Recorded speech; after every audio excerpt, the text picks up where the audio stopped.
मारा, इनके भेजे फाड़े, इनका सर अलग हो गया, धड़ अलग हो गया। इन्हें हवा ने उठाया और इनको आपस में टकराया, इनके सर टकराते इनकी खोपड़ियाँ फटती, इनके भेजे निकल निकल कर गिरते, फिर इनको उल्टा ज़मीन पर मारती और इनकी गर्दनें अलग हो जाती और इनके सर अलग हो जाते।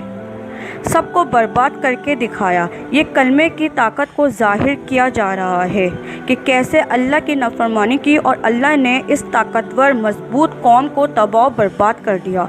अस्तगफिरुल्लाह। अल्लाह पाक हम सबको हिदायत नसीब अता फरमाए, आमीन। अगर आपको मेरी वीडियो अच्छी लगी तो उसको लाजमी लाइक करें, दोस्तों के साथ शेयर करें, मेरा चैनल लाजमी सब्सक्राइब करें। शुक्रिया। अस्सलामु अलैकुम।